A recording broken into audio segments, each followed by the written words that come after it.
मराठा आरक्षण देने के लिए जारी जीआर के खिलाफ नागपुर में सकल ओबीसी महामोर्चा निकाला गया। जारी जीआर रद्द करने की मांग को लेकर यशवंत स्टेडियम से शुरू हुआ मोर्चा संविधान चौक पर समाप्त हुआ। कांग्रेस नेता विजय वडेट्टीवार की अगुवाई में आयोजित इस महामोर्चे में विदर्भ सहित राज्य भर से आए हजारों लोग शामिल हुए। मराठा समाज को कुणबी प्रमाण पत्र जारी करने के बाद राज्य में ओबीसी राजनीति पूरी तरह गर्मा गई है। सरकार के इस फैसले के विरोध में ओबीसी नेताओं ने मोर्चा खोल दिया है।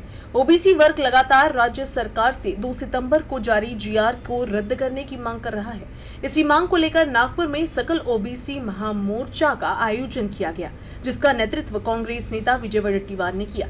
विदर्भ सहित पूरे राज्य से हजारों की संख्या में ओबीसी समाज के लोग इस आंदोलन में शामिल हुए। यशवंत स्टेडियम से शुरू हुआ ये महामोर्चा संविधान चौक पर पहुंचकर समाप्त हुआ। पीली टोपी, झंडे और गमछे में सजे हजारों नागरिकों की मौजूदगी से पूरा इलाका नारों और भीड़ से गूंज उठा। मोर्चे का नेतृत्व कर रहे विजय वडेट्टीवार ने कहा, हम मराठा आरक्षण के खिलाफ नहीं है, लेकिन किसी को भी ओबीसी के अधिकारों में दखल अंदाजी नहीं करने देंगे। जीआर को लेकर ओबीसी समाज में गहरा आक्रोश है, इसीलिए सरकार को इसे तत्काल रद्द करना ही पड़ेगा। वडेट्टीवार ने मराठा आरक्षण आंदोलन के नेता मनोज जरांगे पर भी तीखा हमला बोला और कहा कि वे ओबीसी समाज के अधिकारों की रक्षा के लिए अपनी विधायकी तक कुर्बान करने को तैयार है।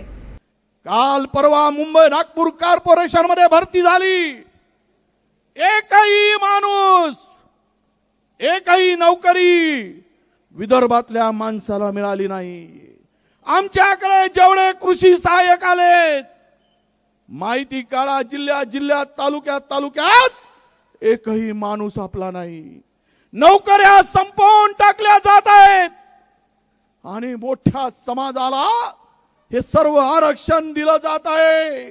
अरे आम्ही महाराजांनी, छत्रपती शिवाजी महाराजांचं नाव घेतो, त्यांनी 18 पगड जातीला 12 बलुते धारणा घेऊन हे राज्य स्थापन केलं।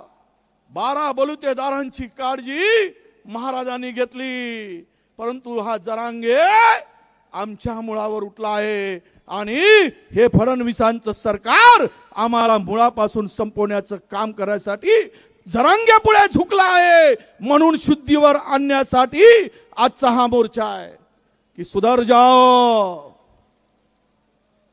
होश में आओ, नाहीतर तुम्हाला तुमची जागा दाखवल्याशिवाय राहणार नाही, हे या ठिकाणी आहे।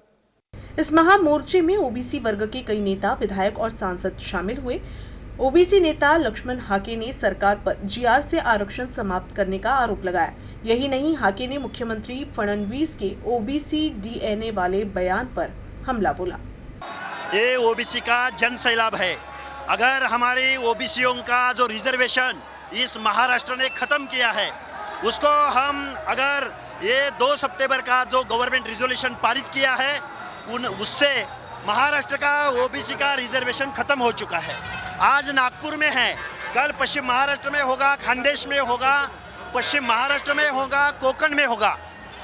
मुंबई में भी कुणबियों का बहुत बड़ा जन सैलाब कल मुंबई में देखने को मिला। अगर ये गवर्नमेंट का रिजोल्यूशन खत्म नहीं होगा तो महाराष्ट्र का ओबीसी, ये जो गवर्नमेंट है, गवर्नमेंट को घर का रास्ता दिखाएगी। सरकार ओबीसी समाज के साथ छल कर रही है। वो ओबीसी और मराठा समाज को आपस में लड़ाना चाहती है। ओबीसी आरक्षण के लिए सड़क से लेकर लोकसभा तक लड़ाई लड़ी जाएगी। पर आज जो स्टेट गवर्नमेंट ने जीआर निकाला, वो जीआर के कारण आप देख रहे हैं कि ओबीसी में बहुत आज तीव्र असंतोष फैलाया गया है और जब तक ये जीआर रद्द नहीं करते तब तक ओबीसी ऐसे ही आंदोलन और मोर्चे करते रहेंगे जब तक ये जीआर रद्द नहीं होता। आप देख रहे हैं कि ये जीआर के कारण हमारे ओबीसी जो अभी स्टूडेंट होंगे या पॉलिटिकल भी आरक्षण का जहाँ विषय आता, हर तरह से नुकसान ओबीसी का हो रहा। मराठों को आरक्षण देने के लिए हमारा विरोध बिल्कुल भी नहीं है, पर वो आरक्षण अगर ओबीसी में से दे रहे हैं उनके लिए हमारा विरोध है। उनको स्वतंत्र आरक्षण अगर तुमको देना है तो आप दो, पर ओबीसी में से आरक्षण उनको। इस मोर्चे में उमड़ी जनता ने ओबीसी आंदोलन को एक नया मोड़ दे दिया। राजनीतिक महकमों में चर्चा है कि नागपुर में ये मार्च राज्य में ओबीसी आंदोलन के इतिहास में एक महत्वपूर्ण मील का पत्थर साबित हो सकता है।